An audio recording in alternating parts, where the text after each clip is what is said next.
I'm a recovered alcoholic. Can't even say it. Sobriety date 1st of Feb 2021. Workshop is facilitated by Brother Kemble H today. This study relies on you listening, but please, we pray that you have your big book in hand and follow along. With a pen, pencil, or highlighter, make any notes and pause if you have to. Also, write down any questions and we'll take them at the end of the meeting. We will keep everybody muted during the workshop except for the facilitators. Any inappropriate behaviour will not be tolerated and you will be removed by one of the co-hosts. This meeting is being recorded, the audio portion only, and only of the facilitators. The recording will be stopped at the end of the workshop before taking any questions in order to preserve your anonymity. So have a great meeting, everybody, and how we open it here is with a step 3 prayer found on page 63, if you care to join me. God, I offer myself to thee, to build with me and to do with me as thou wilt. Relieve me of the bondage of self that I may better do thy will. Take away my difficulties, that victory over them may bear witness to those I would help of thy power, thy love, and thy way of life. May I do thy will always. Thank you very much. Over to you, Kemble. Okay, Dan. Hey, happy Sunday, peeps. I'm a recovered alcoholic named Kemble. It's great to see everybody. I'm glad y'all here with me today. You know, this is the story of Alcoholics Anonymous. How many thousands of men and women have recovered from alcoholism? You know, a lot of people argue with me, we never recovering. We always recovering. Well, the promise, the hope, first hope and promise of this book found on the very title page. The book mentions recovered throughout the book.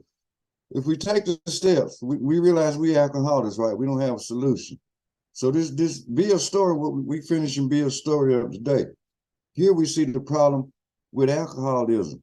Then we see a solution for our alcoholism. Then we see the course of action that's required for being a success. You know, we do recover from alcoholism. My personal experience, I no longer suffer from alcoholism. The problem was removed. Matter of fact, 4 years ago. Next month, I have an anniversary coming. The problem has been removed. So I don't have a problem with alcohol. It's gone. When something is removed, when God removes something, it's gone. Now, we can become unrecovered, right? If for some stupid, insane reason, well, I think it's safe to take a drink now. Oh no, that'd be totally crazy. But you know, practicing the principles in this program, it keeps us grounded, and it's grounded in a relationship with God. He solves all my problems, and I pray he does the same for all of us in here today. So I want to start today. Top of page 7 in Bill's story. This is what we got to last week. So just a quick review. First paragraph, it says, next day found me drinking both gin and sedative. This combination soon landed me on the rocks. People feared for my sanity, so did I. I could eat little or nothing when drinking, and I was 40 pounds underweight. So here's an example of Bill. You know, his alcoholism was progressing, so switching addictions didn't work for Bill. So he tried switching from alcohol to another drug. I can identify with Bill because I tried it too. After so many years of drinking, I felt I needed something more because the alcohol, you know, it's getting me drunk, but I wanted something even more, right? So I started doing other drugs as well until I became, so every time I drank, I had to use some other kind of drug to make it seem like I'm boosting. But that was a waste of time, right? And then I tried switching brands. I tried switching this and switching that, but it never worked. And without a defense against that first drink, ain't nothing gonna work. So Bill shows us this very thing. So then he says, people fear for his sanity. Well, you know, people think we alcoholics, we outright mental defects anyway, right? Because in my experience, in and out all these darn detox centers and crazy psych wards, right? People thought I was literally crazy. But I thought I was crazy too, right? But I was suffering from something I had no idea I had. Not only, you know, I knew I had post-traumatic stress disorder from being in a war zone, right? I didn't know I was baffled with alcoholism. I just thought I could drink. It was part of my life. It was very normal for me to drink like this and act like this. Crazy. And I used to be called crazy a whole lot. People used to they used to get away from me sometimes. They see me coming toward them, no doubt. So it didn't work. But anyway, on back to the paragraph. Here we finna experience Bill's first treatment again. We went over this little part last week, but just a quick review. So he says his brother-in-law is a physician, and through his kindness and that of my mother, I was placed in a nationally known hospital for the mental and physical rehabilitation of alcoholics. Here it is. Mental and physical rehabilitation of alcoholics. The mental part. See, the problem with the alcoholic is sinners in the mind. Is mental, starts in the mental. And we had no effective defense against that first drink unless we get grounded in the power greater than ourselves, which I call God. So, under the so-called belladonna treatment, my brain cleared.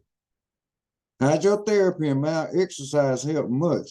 Best of all, I met a kind doctor who explained that though certainly selfish and foolish, I have been seriously ill, bodily and mentally. When it comes to the body part, any part that leaves out this physical factor that we alcoholics, we suffer from an allergy of the body.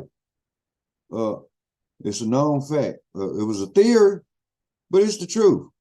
I'm sure we all had that experience if we real alcoholics. But when we alcoholics, we drink, something happens in our body that gives us an abnormal reaction, and that alcohol causes that phenomenon of craving, and we just got to keep drinking. There ain't no doubt about it. So now, this now back in the summer of 1934, Bill's brother-in-law is Dr. Leonard Strong. So, and this was at Towns Hospital. The address 293 Central Park West at 89th Street in the Upper West Side of Manhattan. So this is brother-in-law. So they placed him in the hospital with Dr. Silkworth, the one who gave Bill and gave us alcoholics a great description of alcoholics, of being a real alcoholic. He talks about this belladonna treatment. The so-called belladonna treatment, as the paragraph brings out, he says his brain cleared. Hydrotherapy and mild exercise helped much. But best of all, he met the doctor. That's Dr. Silkworth, who he met. And he explained to Bill. I just explained about the allergy part, but then the mental part is the problem centers in the mind. And as we'll learn later in the program of action, it's called a malady, the malady of the mind. It's unexplainable. It's supposed to take that first drink anyway. Every time we tell ourselves we're not going to drink, boom, then we turn around and we have a drink, say the next 15, 30 minutes, even the next day, week, month, or whenever. But anyway, it's the malady what creeps up on us. It causes us to take that first drink. So the belladonna treatment that they talk about, this back in, way back, in the 1930s. It's a treatment with the drug derived from the nightshade family of plants and similar in effect to Valium.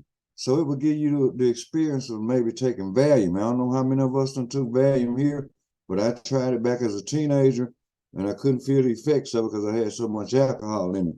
But anyway, sometimes drugs are used to try to wean people off alcohol, right? Because I've been on a whole lot of other pills back in the day where they were trying to keep me from drinking, right? Some of that stuff will make you sick, so I quit taking it so I can keep on drinking. I ain't want none of this junk in my system. And then the form of hydrotherapy. Now, this was the fun part right here. It's a shower and bath therapy, right? You can get an alcoholic clean that way, but you ain't gonna sober his butt up, right? You just get his body clean, but it ain't gonna clear that mind up. Shoot, no. Anyway, that's some of the things they use. It reminds me of waterboarding, right? In the military, we get these jokers and we do that waterboard interrogation on them. Maybe your mind will come back right. If you do it long enough, they're gonna either bow or their mind ain't gonna come back right. I can see myself now up there in the doggone up in one of these places. They taking this water, imagine big old water hydrant shooting at your butt. You know the big fire hose thing?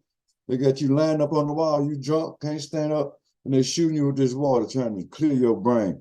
You know, and I used to tell people, they used to tell me, why don't you go just take your shower? Maybe you'll sober up. Alex, who is Alex on him? Alex, Dan, get this joker out of here, because he in the wrong meeting. He's definitely in the wrong meeting. I'm praying for this dude. He sure needs some help. Telling me to hurry up and shut the F up. Oh, right there in the, I don't know if y'all seen it or not, but I did. Yeah, Anyway, sorry, no one saw that. Sorry, Kimball. no, that's all right. I happened to see it. So, but anyway, well, nothing stopped this train. God got this train in control here, buddy. So here's old Bill. So on to the next paragraph on page 7. Where Bill goes, it relieved me somewhat to learn that in alcoholics, the will is amazingly weakened when it comes to combating liquor, though it often remains strong in other respects. So true. We alcoholics have people call us weak-willed people, but actually in reality we are strong-willed people because we are very strong when it comes to getting us another drink. We'll do whatever we can, or whoever we have to step on. That's not weak-willed because we're strong enough to get that drink and keep our drunks going, right? But people think it's weak-willed. Well, shoot, a weak-willed person to be a non-alcoholic. They'll take a half a drink and they be throwing up or they can't take no more. There's somebody got a weak will. But in other parts of life, we alcoholics, we can be strong and respectable in other part of life. We can control other things in our lives, such as we can keep jobs.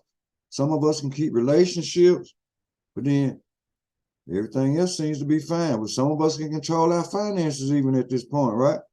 But everything else in life could be fine and dandy, but in all respects, when it comes to alcohol, we couldn't handle it.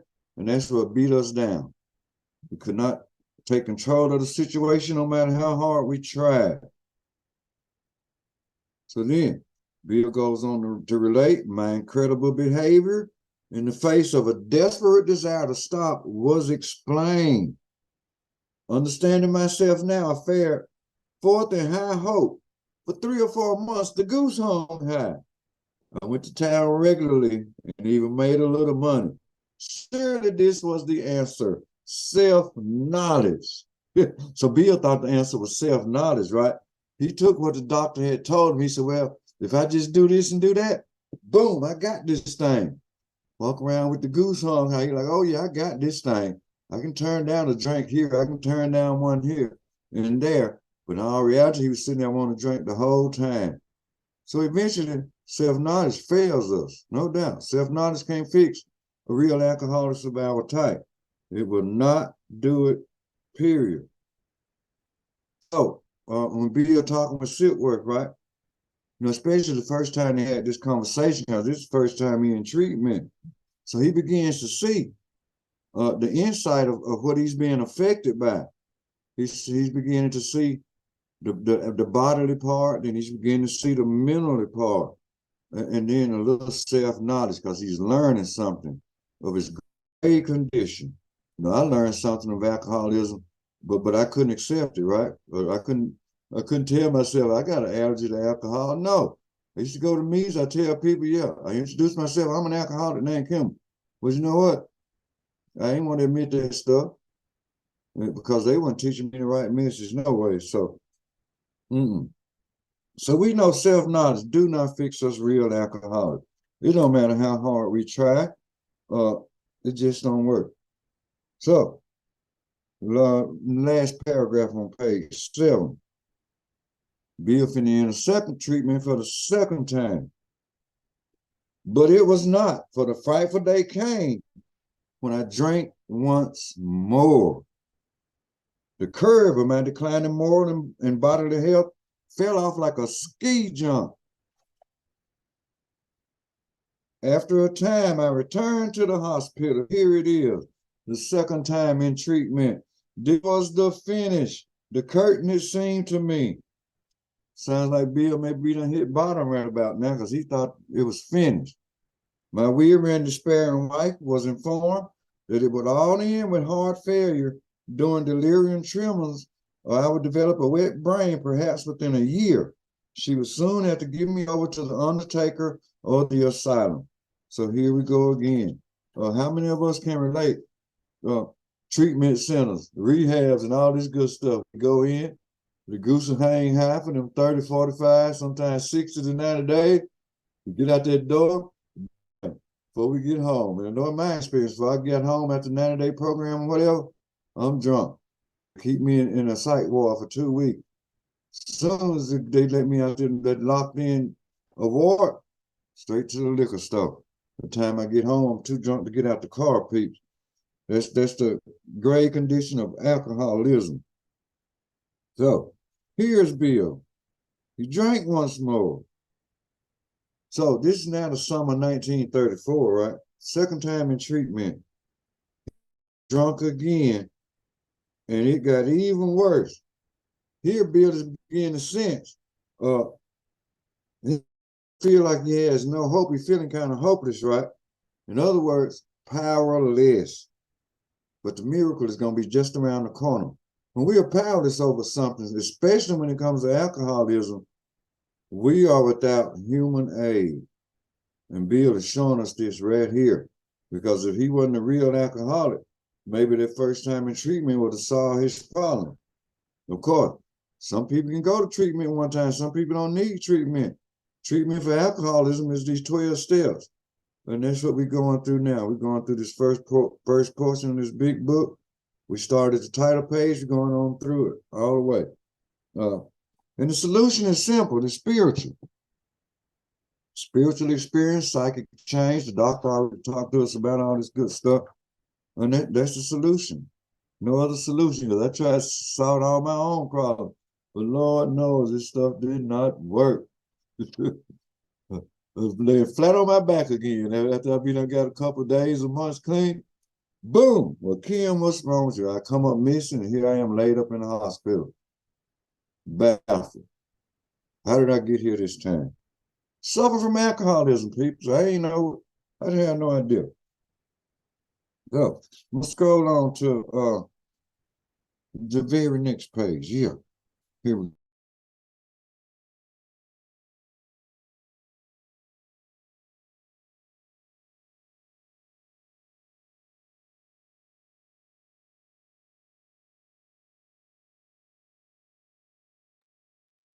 Oh, Kemble, sorry, you're on mute.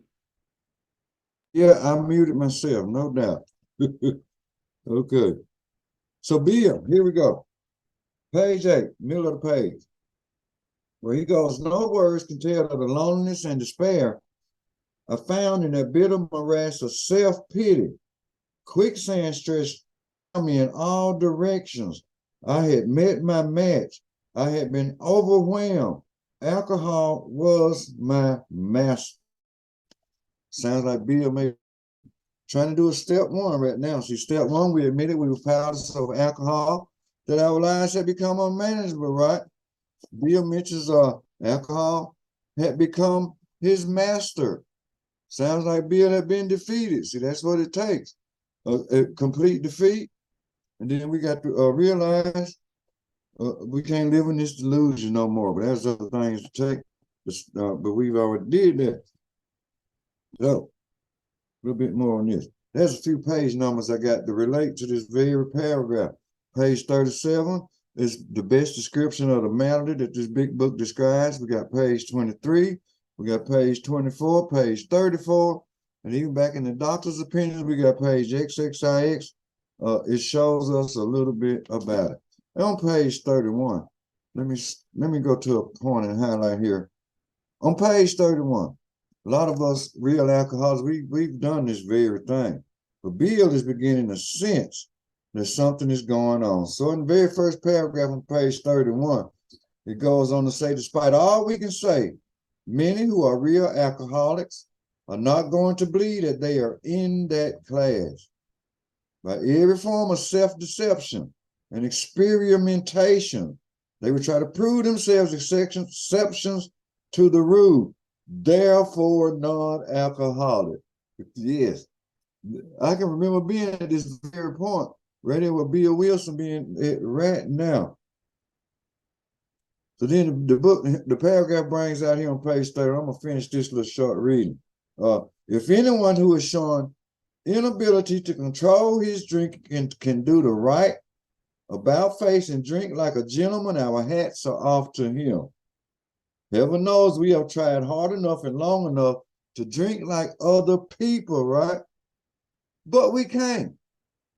We're not like regular people. We're in a totally distinct class. Very totally distinct class, people. So back to Bill Wilson. He goes on, trembling. Oh, before I go that far. No, not yet. I ain't got to that yet. I just have so much on my mind. I be wanting to share pizza. Sometimes it's just don't have enough time to do it, seems like. But then, here Bill. Trembling, a step from the hospital, a broken man. Fear sobered me for a bit. Now, see, he already tried self-knowledge, right? Thinking that'll fix his problem. Now he's sensing fear. Fear kept him sober for a little bit, but the book don't tell us exactly how long that fear kept him sober, right? Fear would keep me sober too, right? For a day or two, until I shoot, I got to get over this fear. So shoot, time to take a drink. Boom. And here Bill is rolling along, still in that, struggling with the insanity. Here's the key point back here on page 8, middle of the paragraph. Then came the insidious insanity of that first drink. And on our Mistress Day, 1934, I was off again. Everyone became resigned to the certainty that I would have to be shut up somewhere or was stumbled along to a miserable end. Okay, you know, the book tells us we have but two alternatives. One was to go on to the bitter end. Talks about a miserable end right here. Other is to accept spiritual help. Know that. How dark it is before the dawn. In reality, that was the beginning of my last debout. No doubt. That was the beginning of his last debout. So, third time, Bill's struggling. It's his third time we're doing this thing. So, a Mistress Day, it rolls around on November 11, 1934. Here in America, we call it Veterans Day. See, Bill was a veteran of foreign war, and I can identify directly with Bill. I'm a veteran of foreign wars as well, so I can relate. I remember on these days, veteran days, but we had the biggest drunks in the world. We real alcoholics do. But we just party hard and we just show our butts off. Ain't no doubt about it. So Bill took a bus to go golfing on Staten Island. But the bus he was riding was involved in a fender bender. Being the kind of guy Bill was, he and a new acquaintance left the bus to wait for the next one. Bill had already told his drinking experiences to his fellow, the allergy, you know, his newfound knowledge that he had found out by talking to the doctor. So they got on the next bus and then disembarked at a country tavern near the golf course. His friend had suggested a sandwich. So in they went. Since it was our Mistress Day, the bartender brought a round for the house. Bill threw back a drink without hesitation. Wasn't even thinking, right? No effective mental defense whatsoever. So his new friend that he just got through talking about, he asked him a question. Are you crazy? You know, he asked Bill, you just told me about your drinking problem, right? Explaining to me about the allergy and the knowledge you found out. You crazy, why are you taking a drink? So Bill answered the man, he said, yes, I am crazy. So Bill stayed drunk for another month, right? Yeah, that's what we real alcoholics do. Once again, no defense against that first drink. We're going to do it again. No doubt. So this will begin to be something as the paragraph brings out. I go back to the paragraph. It says, I was soon to be catapulted into what I like to call the fourth dimension of existence. I was to know happiness, peace, and usefulness in a way of life that is incredibly more wonderful as time passes. Here's step one thing. So we're in step one now.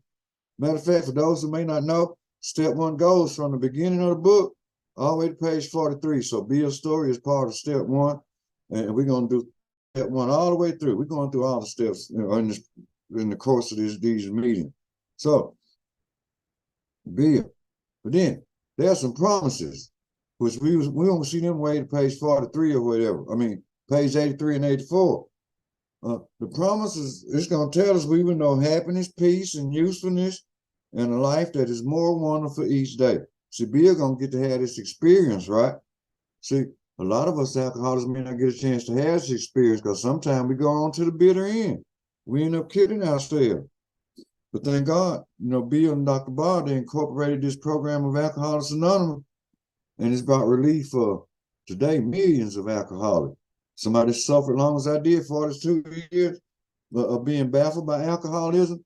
This is one of the best things happened to me, being 12-step through this program, because that led me into a relationship with God, not just lip service, not just thinking, but actual relationship. See, that's the goal. We gain a spiritual experience, we can gain a relationship with God. Thank God for that. So back to page 8.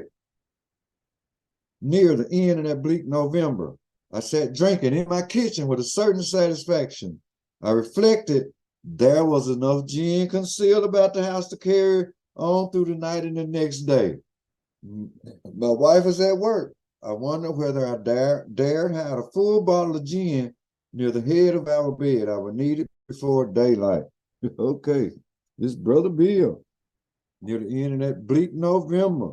See, he's at the bottom of the curtain now. So he's sensing something that's very wrong with him. But he's still sitting there drinking.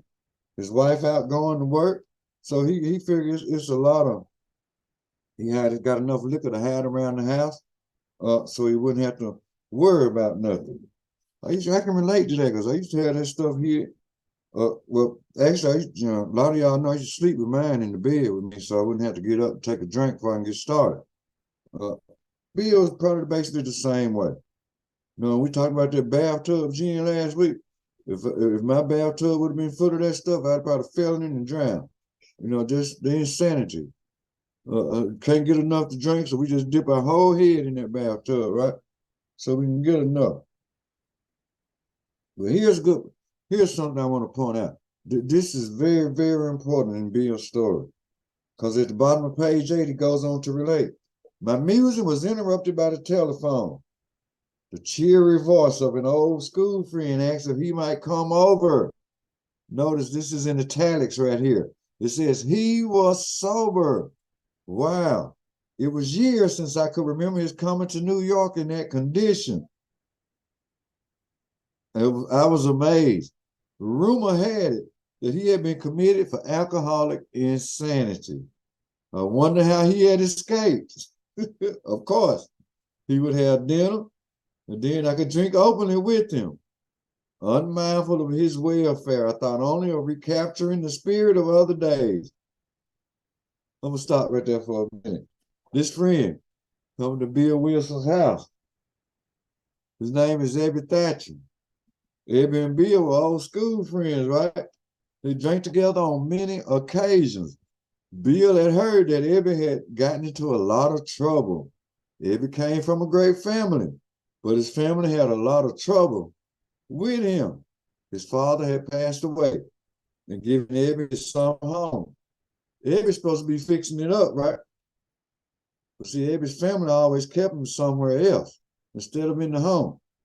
So you know how a family will always help you if you stay over there. Well, you just stay on over there and we'll stay over there. And that's how they consider themselves helping us alcoholics. See, they was trying to get rid of Ebby by keeping him there in the summer house and not in their real house. They wanted him gone, in other words. But they just didn't want him around them, in other words. So now, when it comes to this house, you'll experience him with Ebby. Ebby was supposed to be painting the house and fixing it up to live in, right? Good stuff. So one time drunk, Ebby set it on fire. Another time drunk, he was painting it and the pigeons had crapped all over it. So he got his shotgun out, right? And shot the pigeons off the roof, putting the holes in the side of the house. What an experience. But any of us had this crazy experience. I know I used to do a lot of crazy, insane things in my drinking day. So yeah, here's another time. Ebby drunk. One day he ran a car into a lady's house. Wow. That's pretty crazy. This fool driving down the road, I guess. He probably landed in that woman's house and said, hey, where's the coffee? You know, some more crazy stuff like that. This is how crazy we are. Now you sitting there with your car in this lady's living room, drunk, and don't even know you're in this woman's living room. So, but anyway, now they had to put him up before a judge, and they were going to put him in the nut house, psych wards, and all this good stuff, right? But in those days, they didn't have treatment centers, so they put him in the state hospital. And that's where Bill had to keep going. So they didn't have these places that we have today, because they were still trying to figure out exactly how this alcoholism was going to be treated. So throw him in the psych ward. He'll be all right. Dry him out for a day, two, a week, or whatever. He come with alcohol, come back out on the street, and the same thing starts over and over again, called this vicious cycle. And like I say, once again, without a solution, if we don't have a first defense against that first drink, boom, we're doomed to an alcoholic death, or live on a spiritual basis. So back to the paragraph. Bill, he said, rumor had it that he had been committed for alcoholic insanity. He wondered how he had escaped. So Bill thinking this joker done escaped from the mental ward, right? But Bill came over there sober. But the important part of it, Bill, Ebby had been sober roughly 40-something days. It was less than 6 weeks. I can't remember right off at the very moment. But he came to bring what he learned from the Oxford group, right? To pass this message on to Bill. But then here's Bill. Bill sitting there musing and wondering. He said, well, my old friend coming. We can have some drinks when he get here. So Bill not thinking about the welfare of nobody else but himself. Well, this is old drinking buddy, right? They've been drinking and doing stuff for years. So of course Bill's gonna have this idea. Shoot, I got all this gin hid around the house. I got some on the table. I got beers in the refrigerator. I'm already tipsy. Every get him, boy, we just gonna have an old throwback like we used to. Because the paragraph goes to bring out, unmindful of his welfare, I thought only of recapturing the spirit of other days. Want to go back. He wants to go back to them days. That was that time we had chartered an airplane to complete a jag. His coming out was an oasis in this dreary desert of futility, the very thing, an oasis. Drinkers are like that, no doubt. A little bit of history about that plane ride. I ain't got time to explain it all right now. Brother Rob maybe gonna put something in the chat about this plane ride that they took. So it's pretty cool. It's hilarious too. So y'all read it. But then back to page 9. It goes on to relate. The door opened and he stood there, fresh-skinned and glowing. There was something about his eyes. He was inexplicably different. What had happened? Here's Ebby standing at the door. Oh man, his skin color had changed. His eyes had changed, like he had, his eyes were like probably bloodshot and half closed. Since the last time Bill seen him. Now he stood there fresh skinned and he was just glowing. There was something different about his eyes. He probably looked like he had a focus, right? Instead of, we had these wandering eyes and we can't tend to focus on nothing. But apparently, every got to this door, he was looking Bill straight in the face. But you could see the seriousness in his eyes. So here's Bill. He goes on to say he was inexplicably different. Then the question is asked in the big book. What had happened? Oh, Bill getting interested right here. He want to know what done happened to my friend Ebby. Because he goes on to talk about it right in the very next paragraph. Because he says, I pushed the drink across the table. He refused it. Ebby done had a psychic change at this point when he come to see Bill to bring him a message. Talks about this psychic change on page XXIX in our big book. So Bill goes on to relate in the paragraph. He said, I was disappointed, but curious. Bill was upset because Ebby refused to take a drink with him. He probably pissed off. So he said, well, I'll take 2 then. I'll take 1 for you and 1 for me. You ain't got a drink. But then he said, I got to be sitting there curious. The paragraph brings out he was curious. Well, how in the world did Ebby get like this in just a couple of 2 short months, right? Less than 2 months. The Bill goes on to say he wasn't himself. Ebby was a totally different person from the last time Bill had seen him. But he's wondering, curious. You know, I used to be pretty curious too, right? When I used to go to all these little watered down meetings and people get up there saying how long they've been sober, right? But I could detect a lot of them was miserable, restless, irritable, and discontented. There was something was missing. But they used to try to give me a little inspiration, but y'all know how that went. It didn't go well with me. But there was something different here about Ebby. That's the point that I'm getting to. He could turn drinks down now. So Bill comes on, and the truth about it, at this point, Ebby had this spiritual awakening. There's a solution for alcoholics. You know, even though Ebby didn't stay sober the rest of his life, but you know what? Bill Wilson did, Dr. Bob did.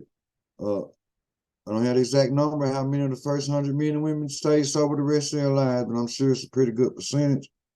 You know, we can all get sober, but it's the thing about staying sober. Now, when we take these 12 steps, it gives us some ground to stand on, and because this big book gonna give us everything we need on how to get sober and how to stay sober for the rest of our life, recover from a seemingly hopeless state of mind and body. Okay, so back to the paragraph. So, come, what's this all about? I queried. Bill is he got a lot of curiosity going on in his brain right now. So he looked straight at me, simply but smilingly. He said, I've got religion. So Ebby comes to tell Bill he got religion. But let me share this with you. Ebby was practicing the 4 absolutes of the Oxford group: absolute purity, absolute honesty, absolute unselfishness, and absolute love. The Oxford Group is a religious organization. Alcoholics Anonymous is not religious, right? But it is spiritual, very spiritual. And it brings a point. That's on my mind. I want to share a point here on page 51. Yeah, page 51. No, matter of fact, I'm going to back it up. That last paragraph on page 50, I want to start right there. And it goes on to read, here are thousands of men and women, worldly indeed. They flatly declare that since they have come to believe in a power greater than themselves, to take a certain attitude toward that power and to do certain simple things, there has been a revolutionary change in their way of living and thinking. Revolutionary change, right? Sounds like a psychic change. Sounds like a spiritual experience. In the face of collapse and despair, in the face of the total failure of their human resources, they found that a new power, peace, happiness, and sense of direction flowed into them. This happened soon after they wholeheartedly met a few simple requirements. The simple requirements that they are talking about right here is the 12 steps of Alcoholics Anonymous. So, back to the paragraph. Once confused and baffled by the seeming futility of existence, they show the underlying reasons why they were making a heavy going of life. So leaving aside the drink question, they tell why living was so unsatisfactory. They show how the change came over them. When many hundreds of people are able to say that the consciousness of the presence of God is today the most important fact in their lives, they present a powerful reason why one should have faith. Powerful. That is very powerful. Indeed. To some extent, we do become God conscious. Faith, that miraculous demonstrations in a power greater than ourselves, is the essence. It's essence. It's essential for us to become it. Then that begins in step 2, right? We came to believe that a power greater than ourselves could restore us to sanity. And this is expanded down on page 87. I want to share that with you too while I'm right here. Down on page 87. top of page 87. I want to share this part first. It goes on to say what used to be the hunch or the occasional inspiration gradually becomes a working part of the mind. Oh, yeah. This begins in step 3. Made a decision, turn our will and our lives over to the care of God, as we understood him, right? Being still inexperienced and having just made conscious contact with God, it is not probable that we are going to be inspired at all times. We might pay for this presumption in all sorts of absurd actions and ideas. Nevertheless, we find that our thinking will, as time passes, be more and more on the plane of inspiration. We come to rely on it. Come to rely upon it. Reliance upon God. Bottom line. Some people get offended by the word God, but I never apologize about the word God and my relationship with him. He's the one sent to solve my problem, and we don't bash other people's beliefs. So I laugh at people in the rooms. All them years I was in the rooms, don't get you a doorknob for your high power. But that doggone doorknob, you can't do nothing for me. Make me take another drink when I tear it off the door to get in the room. If I know some liquor in that room, sure enough. But anyway, that's fine. Conscious contact with God. That's very important. So back to the paragraph here on page 9. It says, Bill says, I was aghast. So that was it. Last summer, an alcoholic crackpot. Now I suspected a little crack-headed about religion. There's that religion word again. So he had that starry-eyed look. Yes, the old boy was on fire all night. But bless his heart, let him rant. Besides, my gin would last longer than his preaching. So Bill said, let him rant. So let him go. But he did no ranting, what he says out. In a matter-of-fact way, he told him how 2 men had appeared in court persuading the judge to suspend his commitment. Stop right there. These 2 men were Roland Hazard and Seba Graves. They were from the Oxford group also. So they had told of a simple religious idea and a practical program of action.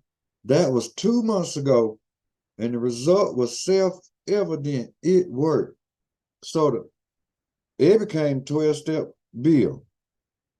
And he bring us some basic ideas. And these ideas, when they're followed by actions, they turn into results. So Ebby had came to pass along this experience to Bill. Last sentence on the page, and we'll flip to page 10. Because he said he had come to pass this experience along to me, if I care to have it. So Bill's asking, thinking in his mind, if I care to have this experience Ebby having, I wonder, can I have the same experience? Well, I guess if I want that experience, I'm going to see if I can acquire it. Bill said he was shocked, but he was interested. This is top of page 10. Certainly I was interested. I had to be, for I was hopeless. Hopeless condition. Page 24, 34, page 37. Hopeless. But anyway, he talked for hours. Childhood memories rose before me.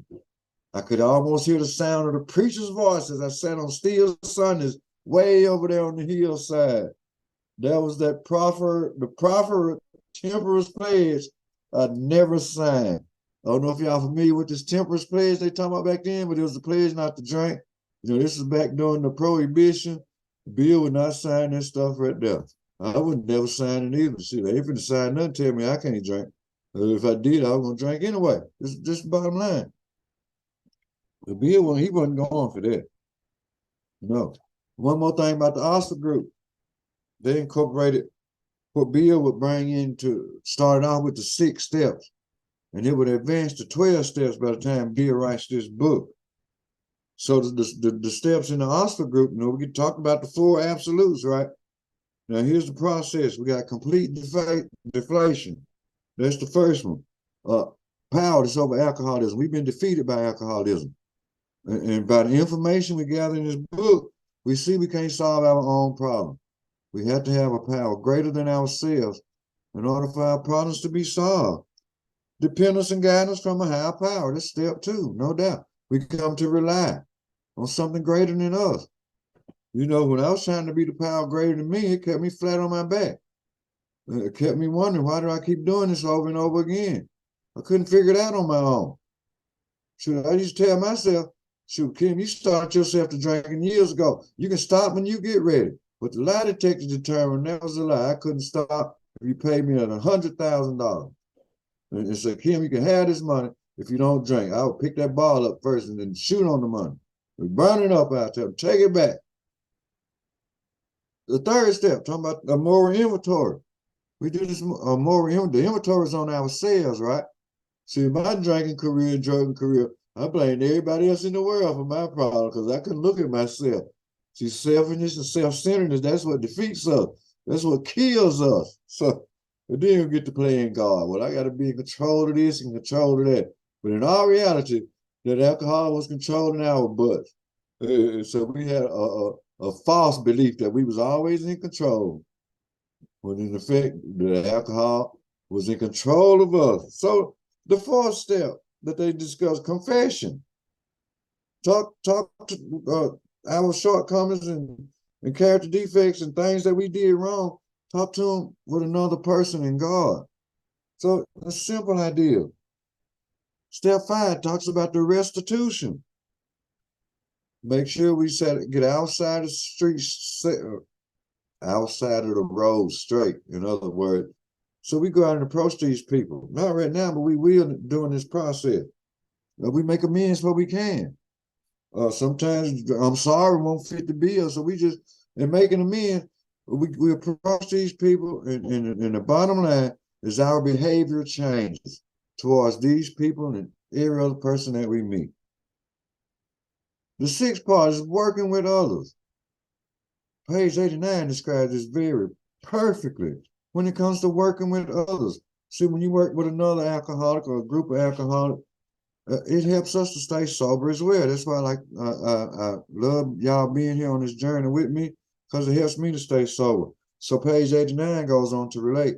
Practical experience shows that nothing will so much ensure immunity from drinking as intensive work with other alcoholics. It works when all other activities fail, no doubt. And it starts back in step 2, when we come to believe in a power greater than ourselves. It's clarified in step 2. Yes, clarified in step 12. So this is the 12th suggestion. Carry this message to other alcoholics. You can help when no one else can. You can secure their confidence when others fail.